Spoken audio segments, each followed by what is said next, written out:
I have something I want to share with you that happened to me. It was the Lord spoke to me the other morning. It was at 5 o'clock in the morning. I woke up and I was about half asleep, half awake, and it wasn't a dream. I know a dream when I hear it. This was different. I heard this dialogue to me.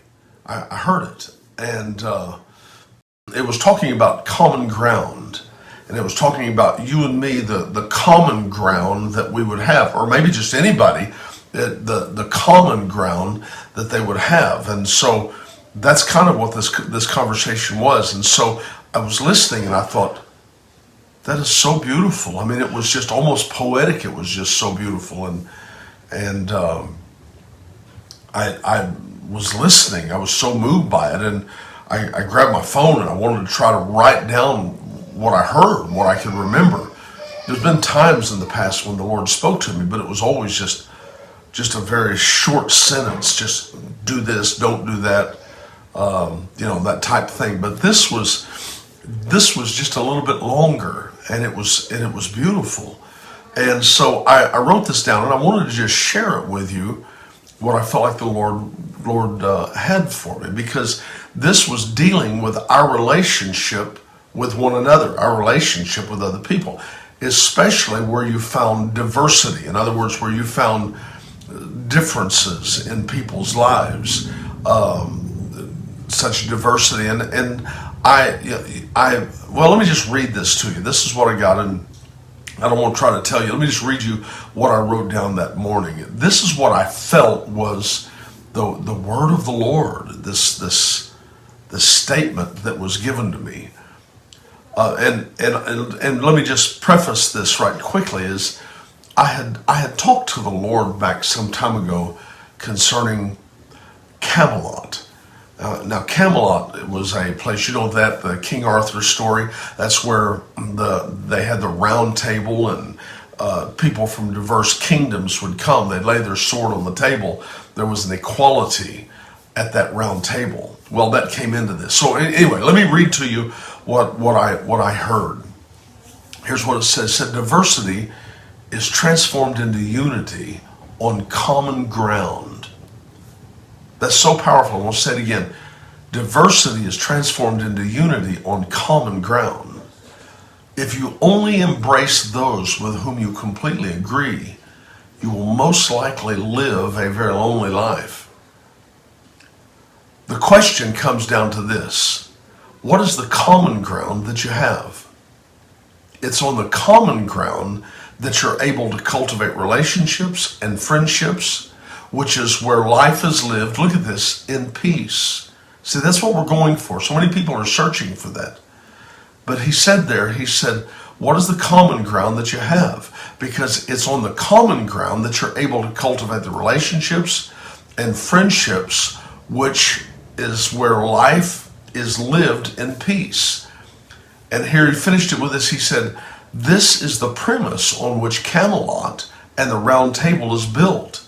It's in our agreement that we find strength. Now, I found that as a very powerful word to me in relation to how I was to conduct myself with everyone else, even those that I might possibly disagree with. Now, all of you have people you disagree with, people that you're offended at, people who you feel like are your complete opposites, and you're just thinking we have nothing really in common. But really, in reality, that's not true. You can find common ground. You can find it. I mean, as this word came to me, I was half asleep, and I was just thinking of how beautiful it was, and I thought of different areas that we might find common ground, such as I thought of America. The concept of a melting pot only happens on common ground. It wasn't that everybody wasn't different. It's the fact that there was a common goal that was there. The principles of freedom, the principles of liberty, the pursuit of happiness. As Americans, you might even say what unites us. You can have symbols like the flag that unites us. There's something wonderful about it, that as diverse as we are, as different as we are, even to the point that our offenses just go sky high if somebody abuses that type of a symbol. I mean, this is something we will become very violent with other people about, because they affect that area that is the common ground that we unite on. Okay, 9/11. You remember that all of those years ago when the Twin Towers was under attack, and all of those people in New York, they were killed. I'm telling you what, for a few minutes, we all became New Yorkers. We certainly became Americans. There was a uniting that took place. But see, here's the point. Diversity is transformed into unity on common ground. And sometimes you're trying to solve things, and all you can see is the diversity and the differences. When what you need to be doing is if you really want peace in your relationships, let go of all of the diversities. Don't point out the things that are always so different. What you need to do is to really set your heart to determine, what do we agree on? I mean, we tend to focus on what we disagree rather than what we agree. But on what ground can we agree? See, it's there that we join. It's there that we live our lives. It's there that we grow our families. Even your families, sons, daughters. I promise you, you can have 10 kids and every one of them is going to be different. You're thinking, how can you come out of the same two people that you came out of, and you guys be so totally different, completely diverse? So what a family has to do to cultivate peace, and many times relationships can't be cultivated. They fight all the time. All they can see is their differences. But on what ground, what common ground can we join in our lives and grow our families? You know, I think as Christians, what we all have in common is the fact that we were all sinners. No matter what country you came from, no matter what age you came from, no matter what century came from, you were sinners. We were dead in our trespasses and sins. That's a common ground. And our common ground now is that we are all complete in Him. See, there's a unity that comes from the common ground. You want unity, we're going to have to identify what's our common ground. You want peace, you're going to have to identify what is your common ground. You know, what is the thing that unites us? What is the thing that we see, that we say, that is alike? I'm so troubled that we have so many people in this country right now that's doing everything that they can to divide. Well, you're different from me, and your skin color is different. Your background, your religion, your politics are all different. I mean, that's all they can point out. And it's turned to where it's so divisive that it's almost turned to hatred. It's become so intense. And rather than finding common ground and celebrating the diversities, but living within the things that we have in common where we can find peace. That's how we dwell with one another. You know, we want the same thing for our neighborhoods. We want safety. We want peace. We want fellowship. We've got certain things that we want. That's where we meet. That's where we've got to join our hearts. And so this is a very simple solution. It was the thing that struck me so much about that was the simplicity by which it was given. It was just incredible. But this is something that I encourage you, that if you are struggling with people, with relationships, with things around you, it's very possible that you're just focused on the diversity, the differences. You're different than me. I'm different than you. How can we ever get along? Well, under those diversities, we probably never could get along. I'm serious. If we really want to just draw the line with one another, we may be to the place that we don't even get along with ourselves. Are you kidding me? I remember hearing the story of the guy that was stranded on the island, and when they found him, they were so impressed how he lived his life. They said this was one of the most incredible things in the world. They went around, he had built him a home there, he had built him a shop where he was working. He was there for a number of years. But then he came over to a church. He said this was the church that I built, and they were so amazed with it. And they said, well, what is that building over there? And he said, well, that was where I used to go to church, but I disagreed with their doctrine. Oh, see, you'll even disagree with yourself if you have enough time to spend alone, and that's the truth. But the bottom line is I can't afford, it would be a mistake for me to try to change you to make you like me. I mean, if everybody was like me, wouldn't that be the most boring and awful, god-awful thing that you can imagine? I mean, the beauty of life is in our diversity. God realized that. That's why he didn't make anybody alike. Your fingerprints, I don't care who you are all alike. Those of you, I just posted one of the pictures that I had done.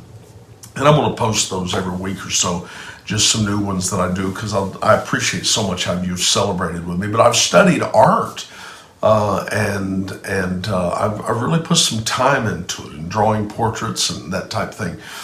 But what's so striking to me is the space that identifies your face is you have a space here and here.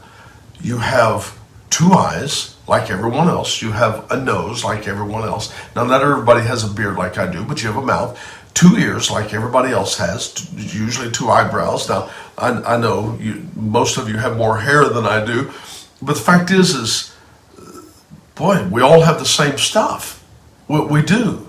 But isn't it interesting that I could take you and drop you out of a plane in Europe and come back and find you lined up in a line with 1,000 people, and I wouldn't mistake anyone else for you. That's how unique that you are. Nobody looks, I mean, there may be somebody that looks like you. Oh my God, you got a dead ringer for a twin someplace. Well, that may be, they may have characteristics, they may look a lot like you, but I am telling you right now, you are so wonderfully made, so unique. God made you different than he did anyone else. And I think one of the biggest problems that we have is when we try to change our diversities to make us like one another. Instead of finding what we have in common, which there are many things, we look at our diversities and we despise those things. You know, opposites attract when they get married. Have you ever noticed? I heard one guy say one time, he said, somebody who is always early always marries somebody who's always late. And they get married. But that's the truth. Why are we drawn to people that are so different from us? The reason is because the weaknesses in me cry out for the strengths in you. And from those strengths in you, I draw from. But unfortunately, many people, what they do is they'll marry someone that's completely different that they admire. And of course, that frustrates them because they get to where the differences irritate them. The very thing that drew them to that person will begin to irritate them, and they'll start trying to change them. What? To be more like me. I need to take the person that I'm with and make them more like me rather than celebrate who they are. But see, God made you different. He made us different. That's why we look different. That's why we talk different. My God, how wonderful is the diversities of cultures. When you get into the black culture, the white culture, and the brown culture, you get into the Asian culture, you get into these places, and there's just the diversity is beautiful. It's wonderful. One of the biggest things that kind of broke my heart was, it used to be when I first came to South Texas, there was a South Texas accent. You especially heard it in women. You could spot somebody from South Texas a mile away just by listening to their conversation. They had an accent. It was kind of a southern accent. But of course, with the coming on of television and of the internet and communication, it's almost like all of our accents have begun to disappear to where they kind of blend to where everybody sounds alike. And I think, oh no, I hate that. I mean, I love to go someplace and hear an accent. I love that. I love going to the United Kingdom. I love going to London. It's one of my very favorite cities. Go to it all the world. And I love the British accent. I love it. Now why? I don't know. But I love it. I love the accents. I love the culture. I love the differences. And I think we make a huge mistake trying to change. We get in conflict with our differences rather than embracing the common ground that we can all embrace together. Like I said, the people who come to America, they're completely different, but there's some things that they have that they really want there. The principles of freedom, liberty, the pursuit of happiness. Those are things that we can stand side by side with. I mean, I've seen people in America, when America's hit, you've got these people, all the different cultures in America, they'll stand shoulder to shoulder and they say, we may fight with one another, but when it comes to this, we're standing shoulder to shoulder. There's no difference. Well, what is that? Because it was suddenly common ground was revealed, and it's, if we can find that and live there, there is a peace that is tangible and it's wonderful, and it's a great place to live your life. In the element of peace, so much can be accomplished. In the environment of peace, things can take place. Some of you that have had so many problems in your home,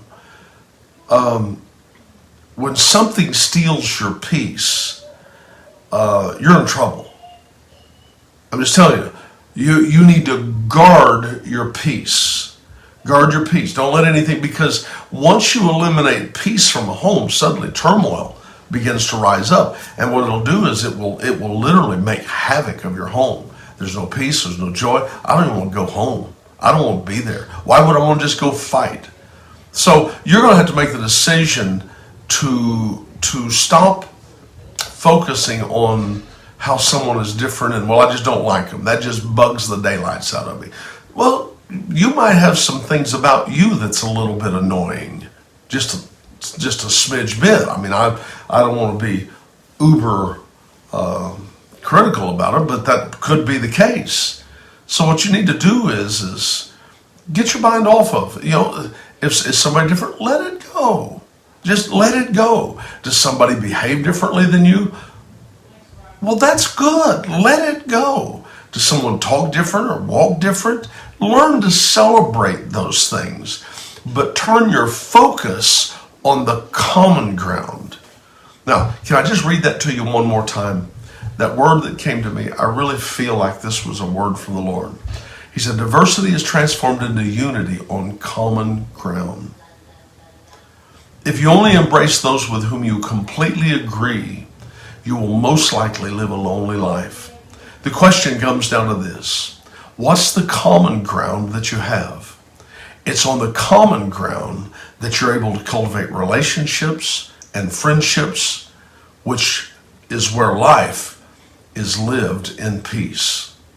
That's the premise on which Camelot and the Round Table is built. It's in our agreement that we find strength. I think that's a word worth pursuing.